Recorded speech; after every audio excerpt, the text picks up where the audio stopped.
Need time to kill? These games will be perfect. Easy to teach and fun to play. Alright, let's get started. Here's game 1. So you get the students to all stand up and they have to ask the teacher a yes or no question. So for example, this student asks, "Are you from Canada?" Teacher says no. So they have to keep standing. Second student asks, do you speak 2 languages? Yes. Okay, the third student asks, "Can you cook?" And the teacher will say, "Sure, yes," and then they can sit down. So again, the students need to ask the teacher a yes or no question. If the teacher says yes, then they can sit down. If the teacher says no, then they'll have to ask another question. So you keep playing until the bell rings. Game number 2 is the rock, paper, scissors battle royale. So get all the students to stand up again. Team 1 versus team 2. So 2 students will rock, paper, scissors.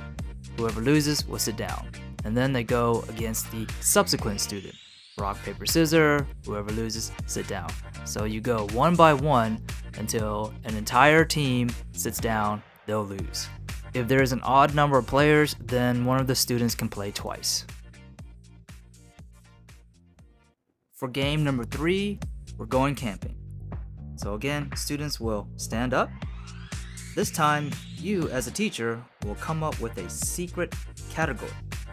For example, secret category is words with double letters.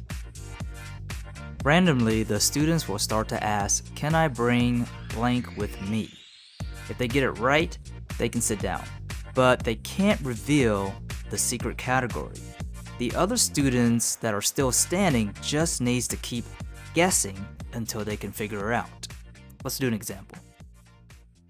This student asks, "Can I bring an apple with me?" The answer is yes, so the student gets to sit down. The class thinks the category is fruit, so this student will say, "Okay, can I bring a banana?" The answer is no. The other students will keep guessing until eventually they'll figure out the category is words with double letters. If they're clever, they'll figure it out eventually. If they can't figure it out, then you can just start writing the answers on the whiteboard and they'll see a pattern. Game 4. This is more of a numbers game and it's called Unlucky 13. Start with a student in the front. They will have the option to say 1, 1, 2, or 1, 2, 3. The next student will have the option to say 4, 4, 5, or 4, 5, 6. We'll keep going until someone ends up with the number 13. They'll lose, and they'll just have to answer a question. Let's do an example. 1, 2, 3, 4, 5, 6, 7, 8, 9, 10, 11, 12. So the loser needs to ask a question, and the next round, this student will go next. Game 5, this is a counting game. They clap on 3, 6, 9. Let's do it. 1, 2, 4, 5, 7, 8.